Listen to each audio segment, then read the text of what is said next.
right, good morning, everybody. Thank you so much for joining us. Thanks for joining AFAN, Australian Financial Advisory Network, for our inaugural webinar.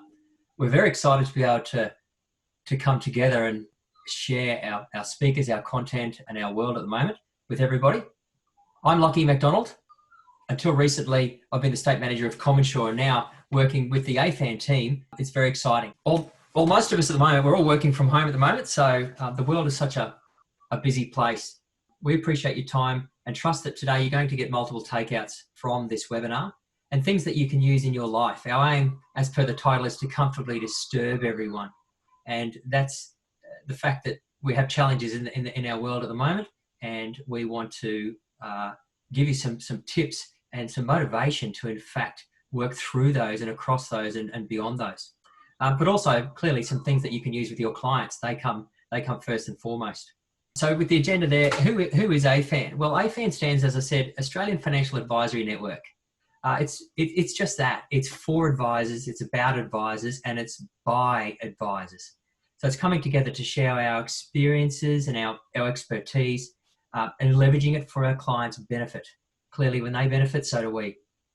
So a few more housekeeping items.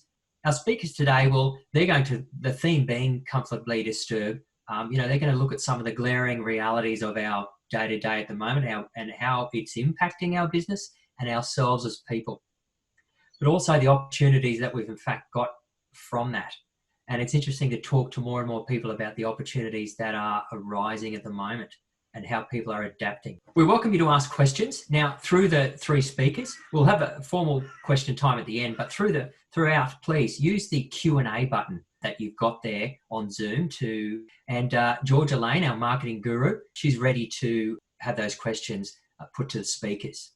You can remain anonymous as well, I believe, or you're welcome to put your name up. And at the end, we'll do the questions via raise your hand. So this is our first inaugural webinar. We're very excited, but we may have the odd little hiccup. Who knows? That's how technology presents itself. So bear with us if we have to work through any of that. We're in fact looking to hold these webinars every 2 weeks. How would you like to have a webinar and connect with someone who you can engage with? Someone like Ian Healy, Michael Kasprowitz, Keith Abraham, a lieutenant colonel from the army, or one of the heroes in the bushfires. So we've got some great speakers lined up over the next multiple fortnights, and ultimately we want to know what you would like. What are the challenges in your business, areas that you want to cover, and we will endeavour to make sure that we get our peers and experts to in fact cover those topics so that you can leverage. Also reach out. We want to get feedback from BDMs, your referral partners, all the people that you revolve around in your business. We want to make sure that there's something there for them as well. So you should have lots of takeouts, and we will send a survey afterwards. So please let us know what's important to you, because ultimately that'll make it successful. All right, well, let me introduce our amazing speakers today. So first of all, we've got David Morrison. Now, some of you may know David or know the Optimised Dad. He's got an amazing background. He's such an active and passionate person. He's a trainer in Wright. He's a master practitioner in NLP and hypnotherapy. So NLP is neuro-linguistic programming. Very interesting. He was the founder of the Optimised Dad movement, and I've been following David for almost 2 years now. And the way he's able to help people, particularly men, be the best father they can be, a partner, a business partner, and have their own personal growth as well. It's tremendous. So David's got multiple concepts, and he's going to share some of those with us today. The next speaker this morning will be KIERAN Hall. So KIERAN is an SMSF and estate planning specialist. He's a lawyer by trade, Merthyr Law, and again, a very passionate person. He knows his trade, and he runs this big size firm. And he's responsible for bringing in all the revenue and engaging all the stakeholders as well, just as you are in your business. He's not your typical lawyer or partner. He's a great communicator, throws in humour, got a family of his own, and he leverages technology very well, particularly with his clients and stakeholders. And so we're very, very glad to have him on. And make sure you check out these, afterwards. Check out our speakers on YouTube, LinkedIn. David leverages Facebook and online media very well, as does KIERAN and Craig as well. Speaking of Craig, he's our third speaker. Craig, again, very diverse in all the activities that he does in his life and has done. An entrepreneur, it comes out in Craig's manner, that entrepreneurial side. He's an estate planning specialist, so been in our game for over 30 years. He's a musician, certainly a fitness champ, very focused on well-being, which is marvelous. So he's one of the founding directors of AFAN, and his business is Succession and Estate Planners. So he's a very focused man. He's well known to a lot of you already, but Craig's going to also share his insights as to through the coronavirus before and currently in it, and what he sees as some of the opportunities. All right, so let's get straight on to our first speaker. Very keen to hand over to David Morrison. Dave, thank you. Good morning, everyone. Lachy, awesome to be on here and with your community. Thank you so much for reaching out to me the other day.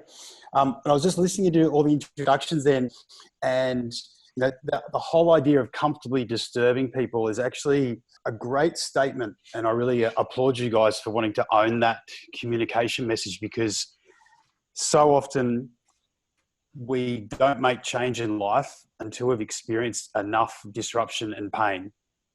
And this environment that we're in right now is actually a really classic example of that happening.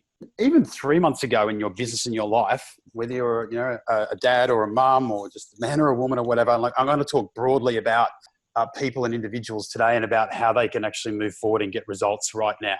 Because you're going to be really in two camps. You're going to be, you're going to be retreating. Actually, three camps. You're going to be retreating. You're going to be deer in the headlights, or you're going to be on the offense. Now, for most people to make change in their world, and this is coming from a neuroscience perspective, which I want to share a little bit of insights about that as well, so listeners can take something away to understand about why we do what we do. They will not be motivated to make change unless they experience enough level of awareness or pain in their life. And I see it with dad and men that I coach and lead all the time. They've had a significant disruption in their business, but it's connected to what's going on at home. And then they end up on, working with me because the things are falling apart, and they don't want it to, because no one wants bad things to happen in their life. It's just that they've got unconscious patterns running in their mind that are preventing them from having what they want. But then all of a sudden they get smacked in the face or comfortably disturbed, and then they decide to make the change. So we've now been presented with an opportunity right now, or something's been put at all our doorsteps, where there's just been this level of, disruption that most of us can't fall into our old patterns of trying to hide from it. Now, what do I mean by that? In the past, maybe you were trying to hide by things from, whether it was at home, you were distancing yourself from the challenges you were having in your home life by being a workaholic, right? So we probably all know those people that we work with, and maybe we even got them as clients or team members, that they really absorb or pour themselves into work, and that makes them feel good. You're earning money, you're providing an income, super important things, okay? Incredibly important things. And not to be pursued at all, particularly if you've got a family, you've got responsibilities.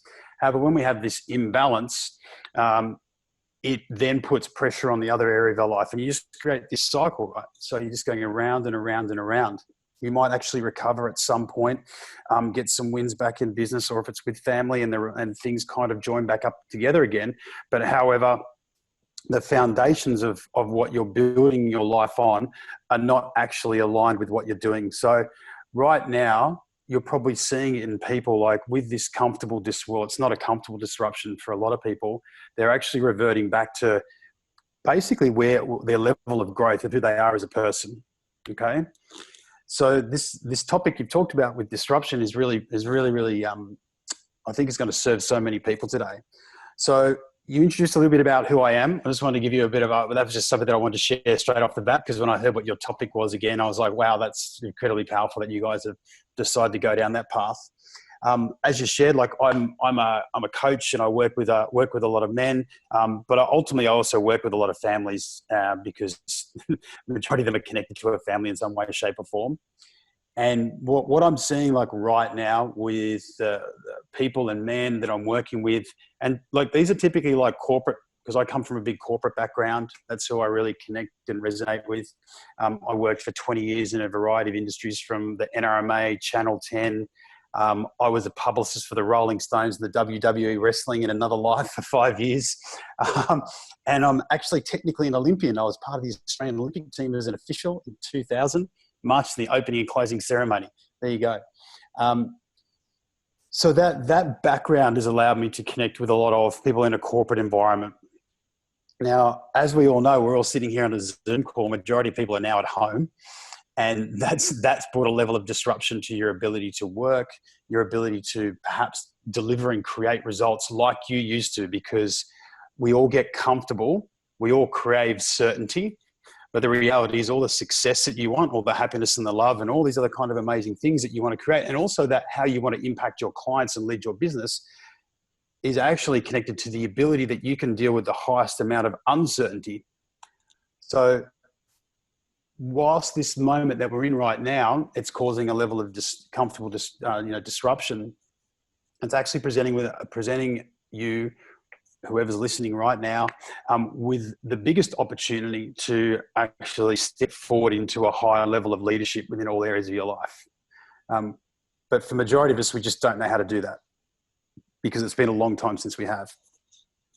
The three key things that I'm seeing work right now that I'm focusing on is, and I'm just going to break them down for everyone. I know I've got 15 minutes, so I'm checking my clock, is around how to attack and how to accelerate.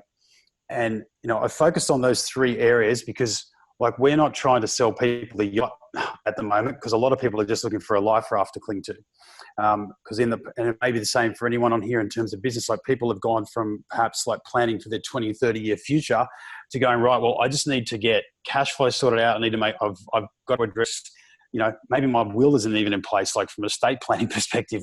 All these immediate things have now become important because there's a threat or a perceived threat. So my reality and the vision that I'm working towards is something way more inspiring and positive than that. But to do that, you've got to learn how to adapt to change and adapt to uncertainty. Now, majority of us don't know how to do that.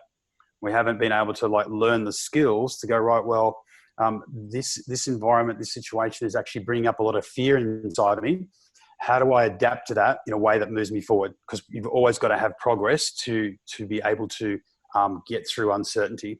Whenever we stay stuck, we then just keep anchoring in more negative emotion. We all know the stories that go through our mind, what happens, this happens, what if this goes wrong? The reality is you just actually get more of what you focus on. So learning how to adapt. Now that's adapting your beliefs, adapting your mindset, and adapting your methods. So beliefs are super important because they're the unconscious things we do. We've all driven to work. Well, not recently, but we've driven to work before and not even realized we drove to work. That's an unconscious pattern. I've done it all. I used to work in the city at Channel 10 and I'd drive my 45-minute drive and wouldn't even realize I drove there some days. So your beliefs will drive all your actions. So your methods are learning how to adapt your current methods in business and life. So your methods in the past for how you ran your family life are not going to work at the moment. And they're actually going to cause you more frustration and get you more distracted because you're just having clashes at home, clashes with the kids. Then that also then puts you in a negative emotional state, which is not going to allow you to propel forward and lead more effectively. Once you build that foundation, though, mastering your ability to understand your environment, meaning, and your emotions is critical, right now, more so than ever, because you're just a product of your emotion every single day. And if you're attaching negative meaning to what's happening right now, then you need to shift that immediately, because history is littered with people that have created success in chaos. Absolutely littered with them. That's all I read about every single day. The attack component. So most people might feel like they're adapting, and so they're just surviving.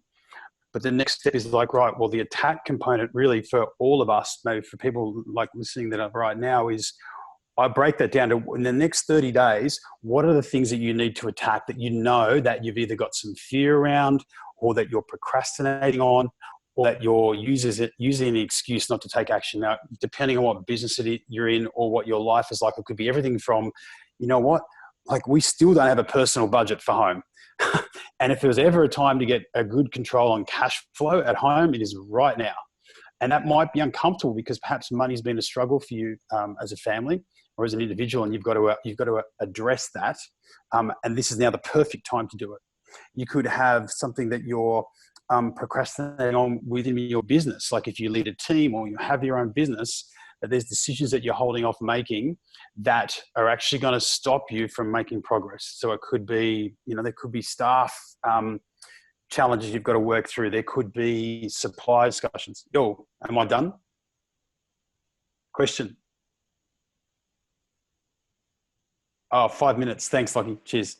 And so like really just nailing down, like what are those things to attack, right? So 30-day platform, like right now, what can I get clear out of the way, those obstacles that are things that I'm holding on to. Then once you've been able to work through that, and as I said, they'll fall down to usually 3 key areas, like what's happening at home, what's happening in your business, and what's happening for you. So what are the things that you need to attack for you personally that is going to give you A, some momentum, so you're going to feel some results, and then B, it's going to allow you to clear the way for you then to move into the next stage, which is around acceleration. Now, why I focus on acceleration is, think about a car driver, like a Formula One car driver coming into a corner. They always accelerate into the corner because they want to get the highest speed on exit. But most people, that scares the bejesus out of. Now, they're able to do that because they've got innate abilities, practice and practice and practice and practice. Now, we can all accelerate into that corner, but it's going to take levels of practice. However, you can also be guided through that process. Now, accelerating into uncertainty is very powerful because it builds a huge level of confidence. It means that you're going to be able to be more decisive, which is super important. Being decisive links back to a huge level of self-trust and confidence within yourself. And also acceleration builds like a level of like personal velocity, if you want to call it that way, with who you are, what you're doing, and where you're moving towards. But a lot of people will maybe even do the first 2 steps, but then the idea of really putting the foot on the gas, that takes another level of self-confidence, of certainty. And you need to have a system and a process that sits underneath that, and accountability and guidance, because there will be some moments where you're going into that corner and you're freaking out. But you need to accelerate through it. You need to accelerate through it. And the last thing you want to do is, lose control in the corner and, hit the telegraph pole or whatever it could be. So there, like when we look about the level of disturbance or being comfortably disturbed right now, what I see and what I'm experiencing back from clients and people that I work with in organizations that I talk to is that there is a level of fear, there is a level of uncertainty. However, you're able to move through this and actually see this as a massive moment of growth, like personally, professionally, and for your family. But that is going to come from you deciding you want to make that change. And as I said, that's either going to come from massive pain or the fact that you hear a message from me or someone else in your peer group that you kind of go, right, well, I lived through the GFC. I left school in 1992 in the recession. Who can remember the GFC? It wasn't that much fun. I just bought my first house and it was 8.75% interest rates. Yay. People whinging about 3.5% now. It cracks you up. But I froze back then because I really didn't have a plan, and I didn't really have, I had a lot of my own emotional issues to deal with, like personally as a young man. I just got married, having a family. I was shitting myself, excuse my French. Whereas now I'm looking at this time going, right, here's another moment of massive disruption on a whole level of society. How can I now lead and help other people and myself like through this in a way where we all prosper and profit and have so much more happiness? So on that note, I'll probably hit my 15 minutes. So thank you. I hope that was helpful. And thank you very much for the opportunity for welcoming me on and being able to share a bit of my message.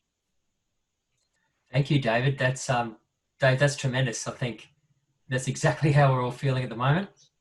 Definitely there your mention of we'd love to have a yacht, be on a yacht or sell yachts, yet we're holding on to life rafts. That's some of the feeling. And I think it's hard for some of us to be effective at home, given that, as you said there, the way we run our family life has to be different at the moment. So true.